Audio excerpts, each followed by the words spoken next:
Welcome to the Encore Audio Archives YouTube channel. I'm Taper Dave, and this is my channel. I've uploaded hundreds of talks here that I've recorded at meetings in West LA, and I've also recorded conventions starting in 2013. I've got a bunch of those up. And Walt and Mary Murray, the original owners of Encore Audio Archives, started the company in the 80s, and Walt recorded Joe and Charlie's and a bunch of stuff down in Vista, California. My sobriety date is June 20th of 1994. I hope you find something you like, so please like and subscribe to my channel and comment down below. If you want to hear something that I don't have or that you don't see, I'll see that I get it. Anyways, take care and have a great day if you want to. Now it's time to introduce our main speaker for tonight, which is Peter.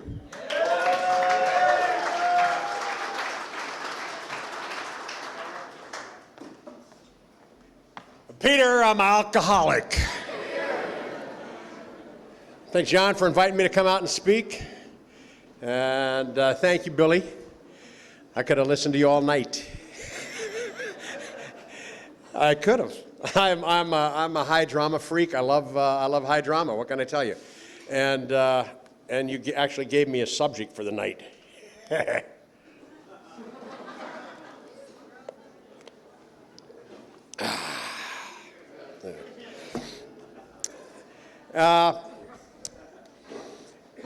I'm normally nuts, you know.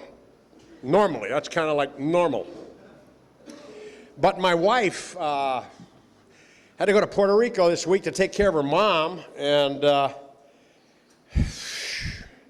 so I'm plummeting the depths of insanity. I'll find some new areas. Where do you put soap? Where do I find soap in that house? You know? I know you girls know, so tell me. It's like you don't realize how dependent you are on a partner until they like leave. I don't know where stuff is. In my work, I need to copy stuff. So they email it to me, and I email it over to her, and she copies it, and it's done. You know, I don't know how to work that copy machine. I'm like totally screwed on that area, and it's just stuff. You know, I'm nuts. I'm a little nuts this week. So bear with me. It's not your fault. I got to be that way through practice. I practiced being nuts for a lot of years. These are my opinions I'll be sharing with you this evening because I'm not an authority on Alcoholics Anonymous. So my opinion is I wasn't born an alcoholic. I wasn't born a dope addict, and I wasn't born nuts.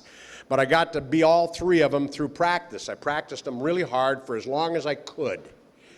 And in my particular instance, I practiced them all the way up till I was 37.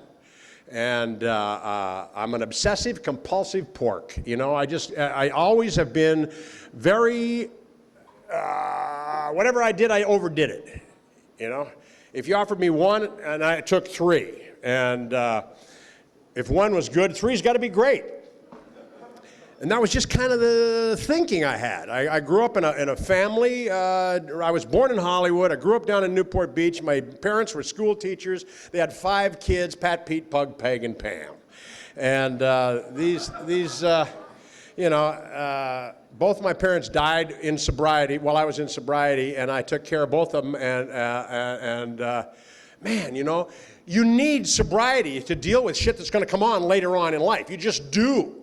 I should have been sober for the first 50 and drunk for the back half because responsibility is a bitch, you know, it just is. I was never responsible for anything. I was irresponsible, as they say. It says on my report cards, irresponsible. And then these 5 kids, you know, I didn't like any of them. I love them, but I just don't like them. And I was forced to be with them all the time. I grew up with them. They were in the house. So my MO was to get out of the house as often as we could. But we were one of those families, and it's not my parents' fault. They did the best they could. but they didn't love one more than the other or anything else. They were just really fair people and really good people. And I think their God understood that about them, because when they both died, they both I was with them both, and they both went, it doesn't get any easier than that, you know? I mean, when it happened, I was, you know, it's all about me. They're dying, and it's about me. Because I'm an alcoholic, egotistical pork, out of Pat, Pete, pork, peck, and pook. And, man, you know, I've always been a pig in every area. When you're in 5 kids and your dad's a school teacher, you think there's not going to be another meal. So, you know, oh, give me that jacket. That's my jacket. You know, that bicycle, that's my bicycle. So it's like I was a greedy pig and living in fear of everybody and everything, because we lived in a real wealthy area, and my dad was a school teacher, and so I thought we were poor, you know. I didn't realize what poor was until I left home. And became a liar and a cheat and a sneak and you know, everything. So I lived this lie of it was okay for me to fit into this neighborhood and stuff my whole life. I kind of grew up being very competitive, and sports were my deal. So I played all the sports, had to be the best at every sport, so it was okay for me to hang. And I was never going to do drugs, never going to, my dad was a teacher. He brought home this movie, Day in the Life of a Junkie, and we saw it, and it was, you know, scared the shit out of you. It was this little cheerleader with the pom-poms, and a lurking character came up and offered her some reefer, and she had the spike in her arm, and she died, and it was horrible, horrible. So I knew that's what happened if you did drugs, and I never did drugs. But today I would have been diagnosed as ADD, I believe, like just a little too active. They sent me to my grandmother's in the 2nd grade to cool me down, cool my jets, you know, and sent me to this Catholic school called Transfiguration. It's right over here in Lamert Park, and I went there, and the nuns will beat the living crap out of you, you know, and they tried to scare the hell out of me. But, you know, if you don't listen, nothing gets to you. And I was one of those guys that just didn't listen to anybody. You know, my mom would say, Pete, take out the trash. Okay. You know, the trash is still sitting there as far as I know. Because I was amiable. I was happy. Oh, you sure? Okay. Never moved, never even thought. Whatever I was doing, that's what I was doing. And I had no responsibility bone in my body. But they just kept moving me on. You know, they just kept moving me on. I kept going, and never knew how to read, because when I got to the Catholic school, they already knew how to read. You know, I was in the moron group with the drooler, and we were working on M, I think, and they were all reading Chekhov. And so I went back to my regular school, and they already learned how to read, so I'm in the moron group again. So I never really learned how to read properly, so I faked it my whole life. Faked reading. Whenever the group would have to read around the circle, you know, and I'd be counting 4, 6, 7 people. I'd be counting the paragraphs, and it'd get to mine. I'm ready. I've read it 3 times. I'm ready to go. And she skipped her. But, oh, Jesus. You know, I was terrified of reading, and so numbers became really important to me, and I got really good at numbers. And I went to Carnegie Tech on an engineering scholarship because math was my deal. I was really good at that, and couldn't even do that right. I was 6 months there before they found out I was in the fine arts department. I wanted to be an actor. So I was in the fine arts department using the engineering funds. And they found out about that. They took the scholarship away. I'm over at the financial aid office borrowing from Betty to pay Bob. And it was like, I could never do anything the normal way. It had to be, you know, just wrong. It was always wrong. And then I'd have to con my way out of it some way, however it was. And then this girl came up and offered me this joint and started taking her clothes off. And I started taking mine off, and it was in the 60s, so, and welcome to the wonderful world of drugs. And I started totally identified with your whole thing, Billy. And that's what I started doing. I was and I went going at it just like that every day, all day. This is going to be the greatest. And they gave me acid and mushrooms and mescaline and powders and pops and pips and poops and the party never stopped. I always did magic mushrooms. I always became an Indian and took my clothes off and got airborne over something, hopefully water. And man, I was having the greatest time. The greatest time. And I'm built for a cocktail. I love drinking. I just love to pop that thing. Like big Jose Cuervo Gold with double on a beer back and oh, you with anybody? Come on. It was like the party was on and I couldn't stop it. And I didn't want to stop it. And I had the best time for as long as my body could hold up. And sometime in 1981, I was thrown out of the pub over on Santa Monica Boulevard at 7 a.m. It opened at 6, and I was in front waiting with my buddy. They kicked us out for flying pool balls of some kind. I'm not really sure. Jumped in my buddy's borrowed Mustang convertible, shot across Santa Monica. A guy hit the rear end, but not really enough to slow me down. Shot up Curson till I got to Fountain. Hung right on Fountain, and my buddy grabs the wheel. No, left! And we crash into this other guy on his way to work on a Monday morning at 8 a.m. or whatever. And my buddy jumps out of the car and runs away. And I'm sitting staring at the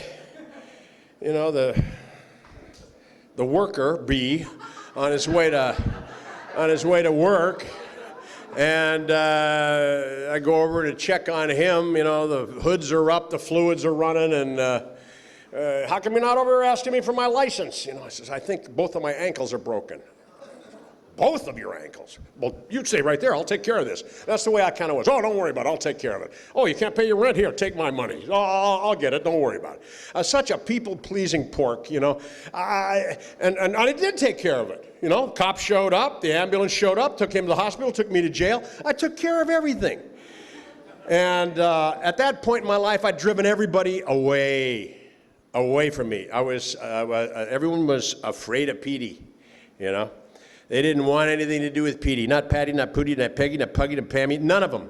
I'd already hit all their money and took in their boyfriends and girlfriends and whatever they rode, and I just scared them all to death. They tried, don't tell Pete about Christmas this year. Maybe he'll forget. It was like nobody wanted to see me, except this one guy who I ran with. He bailed me out of jail again, and I came to the next day and, rolled out of bed and got my roach. Yeah, I think it's a roach. And, scraped together the ashes and dust and lint and powder and whatever. Ow! Oh! Yeah. And then got my coffee with the little Cointreau or Drambuie or whatever the hell was there to sweeten it and, start my, hire me. Hire me. I dare ya. And then I started thinking about my pathetic life, And I heard in the bars that they sentenced you to AA. So I figured, I'll go over there to that AA thing. I'll get the trophy, AA Boy of the Month, show it to the judge. Good luck, Petey. And that's kind of what was going to go on. And that's in my mind. And I couldn't believe that there wasn't a sign-in sheet at the door. How's the judge going to know I'm here? And all these things I were thinking, my mind was full of a lot of thoughts. And I went to that first meeting, a little candlelight book study over in West Hollywood Park, right there, at the little community center, and everybody was there. Hi, I'm Larry. Hi, I'm Mary. Hi, I'm Jerry. Hi, I'm Terry. Hi, I'm Barry. Hi, I'm Wade. And, and here's the big book. Keep coming back. Easy does it. Let go and let God. You want a donut? Jesus, mother of... And I knew it was this, So I went home, I thought about it, smoked a big doobie, thought about it, and realized that you guys are trying to be nice to each other for absolutely no apparent reason. And I liked that. It was familiar, because when I was a kid, you know, I did things nice for people or to help people that needed it and whatever. I didn't help anyone unless there was a little something in it for Pete. You know, that's what I'd grown to. And nothing. You want to ride? What do you got? You know, you want something? What do you got? And it was like this need to greed to need to greed. This thing I had, I don't know where it came from. I don't know. I think it was a survival thing. I'm not really sure, but it was ugly, and it was nuts, you know, banging on the dealer's door in the middle of the night, screaming and yelling in the apartment building so that he'd open up the door and give me something to get me out of the hall so the police didn't show. You know, just stuff like that on a daily basis, every day. So I came burping and farting into these rooms, and man, I didn't like it. And but I knew I had to do it for the judge, you know, so I started going to these meetings and starting hearing stuff, because at the beginning there, you know, I wasn't hearing too clearly. They told me that all my nerves had been covered with booze and drugs for years, until they were all covered and coated and numb. And so I didn't feel anything, I didn't care, I didn't know, I didn't, you know, and so I stopped using the booze and drugs, and all of a sudden, a couple days, 4 days later, you know, the nerve endings are starting to get the shit off the top of them, and they're starting to wake up a little bit, you know, and on the 12th day, they're like starting to pop it, you know, and then day 17, how you doing? Fine! You know, it's like laughing and crying in the same breath, and I just like all over the place, and this outrageous fear from the center of my core, ripping my, you know, giant green monster out all over, all day, every day. And it was like, Jesus, how do you stop this? Well, you need a higher power. Get on your knees twice a day and talk out loud to God. I don't believe in God. Well, find a higher power that you have respect for. I mean, I heard all this stuff here. Ann Blair, this big bull dyke, man, she grabbed me the first night I was here, and she was my sponsor. Ann Blair, God rest her soul. She dragged me to meeting after meeting after meeting after meeting. Every night she'd take me somewhere. It was like Monday night, it was like Camden. Friday night, it was Rodeo over at the other place. Brentwood on Thursday, Cedars on Saturday, Sunday at morning at Cedars. Every day she was like taking me somewhere to this meeting, sticking me on the door. And I'd be going, hi, I'm Peter, hi, I'm Peter, hi, I'm Peter, hi, I'm Peter, hi, I'm Peter. I'm the greeter that I'm not even appointed by the head guy, you know. And I'm standing next to Louie, and I'm going, he's looking at me like, what an asshole. Who the fuck do you think you are? That's my job. You know, I'm going, the bull dyke, man, she'll kill you. And I'm, hi, I'm Peter, hi, I'm Peter, hi, I'm Peter, hi, I'm Peter, hi, I'm Peter. So self-obsessed, never heard your name, sorry. And I just kept going to these meetings. And I'd hear stuff. You know, my brain was still like, and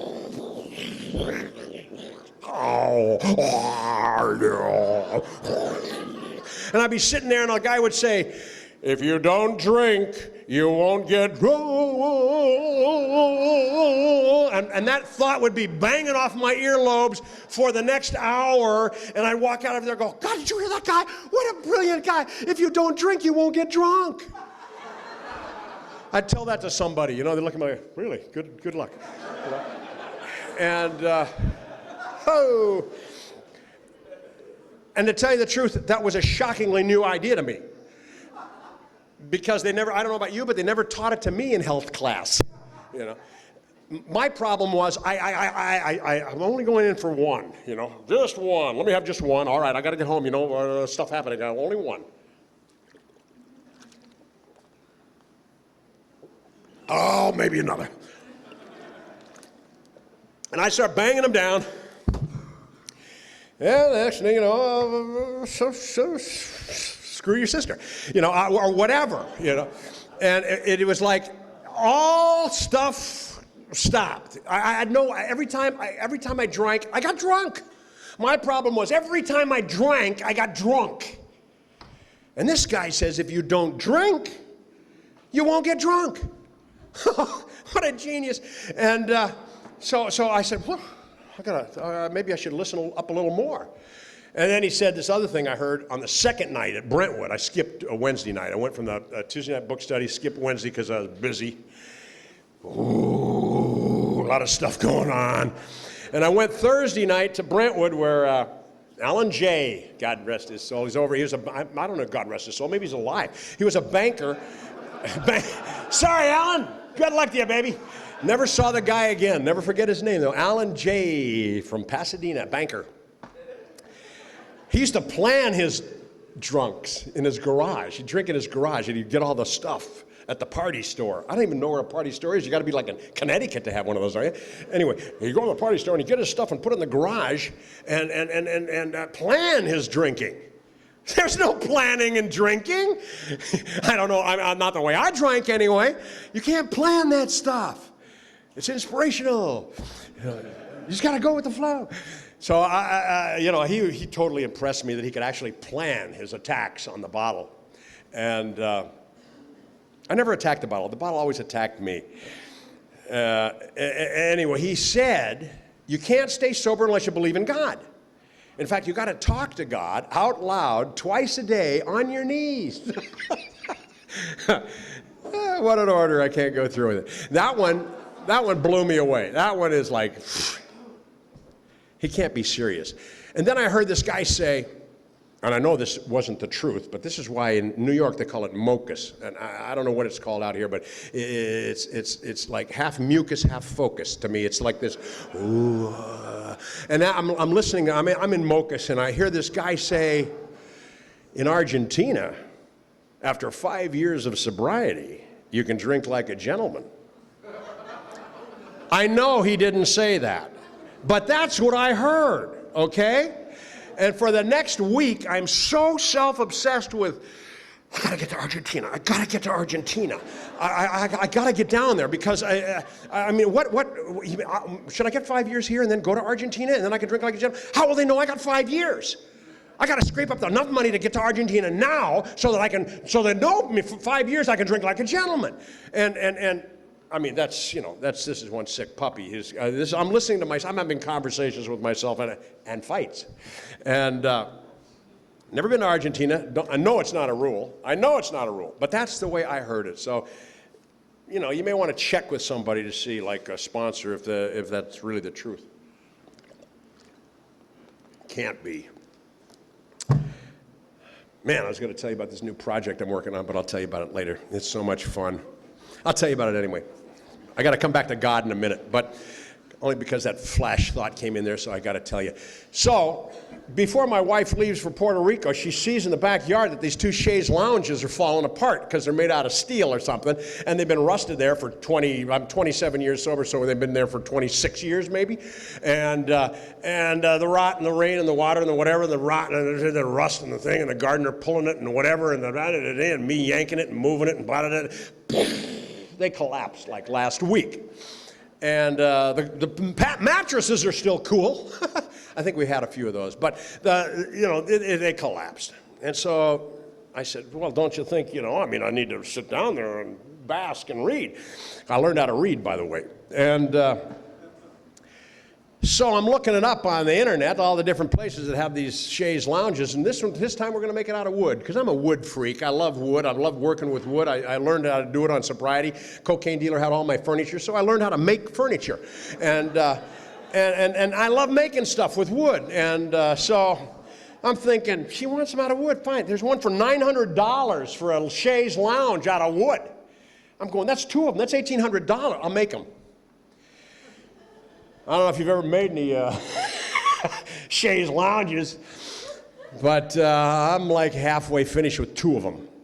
And I had to take a couple days off because my back, I couldn't move. I was down on the ground nailing these things and screwing and banging and popping and bipping and making these things where the thing goes up and there's a pop 3 times, there's a thing.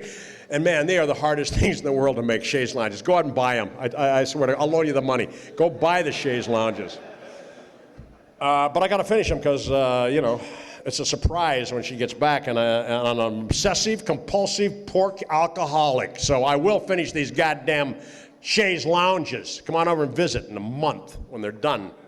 After you put the rope, weave the rope through, you put it in water, soak it, build it up, stretch it, put it on the thing. Then you got to the thing and about it.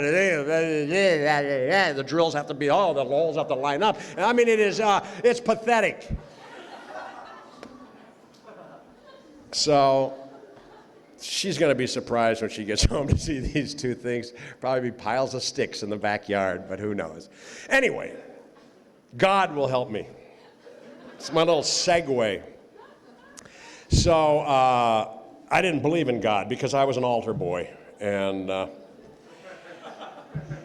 you too? Man, brutal, huh?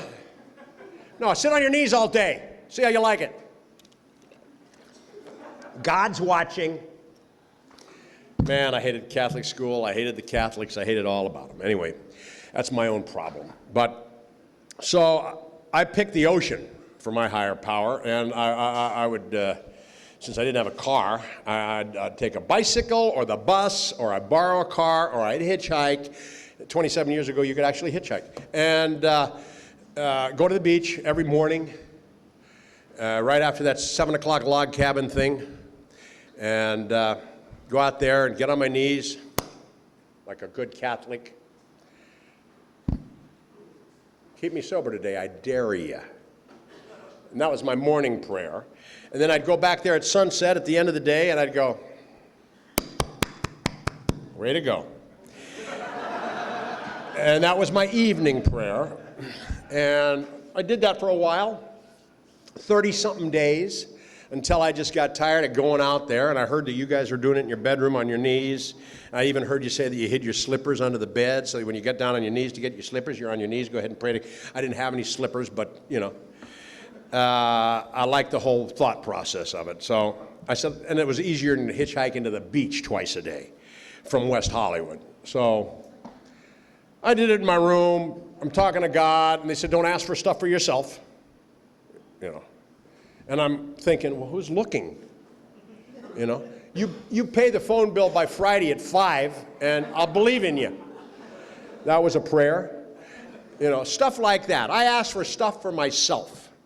I'm walking, I'll take a car, you know. And so I just started adding on to this stuff, you know, just adding on to this stuff. And this is like the easiest trip in the world, being sober. It's so easy going to work sober. Now I show up on time, shaved. How can I help you? You know, instead of the guy that used to show up late, smelling the last night, wanting to change everything because I didn't learn anything. And can I have a little money up front? You know, it's like, who are you going to hire, you know? It's just so easy today. It's just, everything is so easy to do. I try to pull myself out of being the guy in charge. And it's easy. I don't want the reins anymore. I've had the reins. I know I ride the horse until it drops and then steal yours, you know? So it's like, don't give me the reins. I don't even want them. But I love hanging out. So I love being a worker among workers. I love being one of these big Scientology sheep, just like we are here, you know, that, you know, keep coming back, you know, and that's what I don't mind that at all. Because I've had the other thing, and I know where it takes me. Who are you? You know, I know where that stuff takes me. So I'm going to keep coming up. I'm going to keep showing up here. And today I get on my knees twice a day, and I say, Dear God, thank you for keeping me sober today. Please help me stay sober. Thank you for keeping me sober yesterday. Please help me stay sober today. Help me have more faith, love, respect, and understanding in you, others, and in myself. Help me have more patience with others. Help me be a better person, continuing to grow in all aspects of my life. Physically strong, mentally awake, morally straight. Help me to grow spiritually, emotionally, intellectually, and physically so that I can work your will at all times for the persons who are still sick and suffering. Take care of Eileen, her family, my family, all those people we know, all those people we love, and all people. Help Eileen and I grow as a couple, loving each other more every day, caring for each other, trusting, respecting, sharing, liking, loving, helping, caring, protecting, directing, respecting, and correcting. Thank you for yesterday, God. Make today a wonderful day. Go before me as I travel throughout the day, protecting me, guiding me, watching over me in all that I do. Help me to be a better person and a better human being. Help me to grow as an artist and as an actor. Help me to be happy, joyous, and free in all my affairs. Let me spread the wealth wherever I go. Let me make a lot of money today, God. Let me get ahead financially so I can pay off the wreckage of my past, present, and plan and save for the future. Help me to grow, prosper, and succeed in all my endeavors. I humbly ask you to remove my shortcomings. Make me aware of my defects of character so I can improve and correct myself on a daily basis. Take away my fear of success, God. Help make me very successful so I can share my success with others who are less fortunate. Thank you for everything you've given me, everything you've taken away, and everything you've left me. Thank you for my life, God. I love you very much. And at the end, I always add whatever's going on in my life that day. And usually it's pretty joyous. And I learned it all here from you guys and showing up. Thanks for letting me come and share.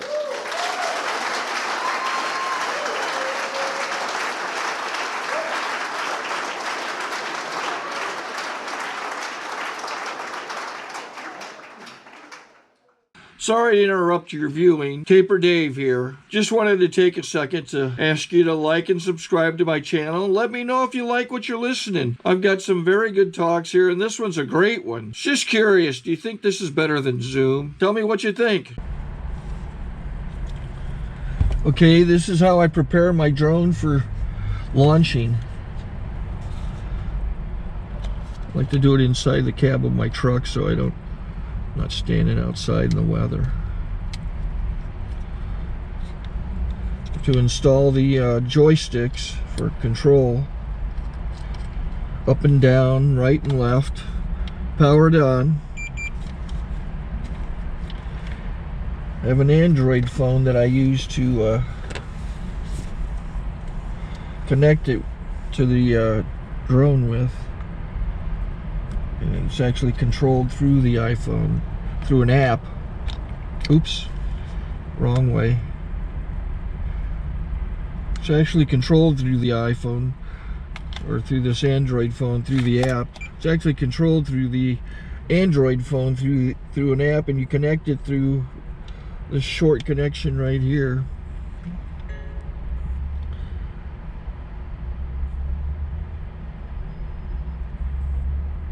Remote control connected. Remote control's connected. So I pull out the drone. I have to extend the legs. Long legs extended first, then the short legs. Remove the gimbal protector. Set that aside, then power it on one short burst, then one long burst. I lay it down. So I have to go to calibrate. So the drone's not connected yet.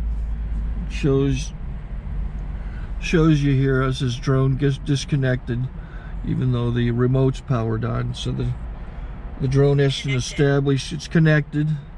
So I go into the app to calibration mode. First I'll calibrate the remote controller. Start calibration. Out, in, out, in, up, down, and then this little wheel is to control the gimbal. So it's calibrated. Go to gimbal calibration, start calibration, and then it calibrates the gimbal. If that shows up, the gimbal's moving all over the place. Changes, you can see it on the video. And I'm calibrated to take off. It's acquired 7 satellites at the moment. There are 26 satellites up in the sky, which it has to acquire before you can take off. So it's connected. It's got enough satellites. This is white. I can go to press this little arrow button, swipe right to take off, and it would start the motors if I slid this to the right, but I'll wait till I get outside. Don't want to do it inside.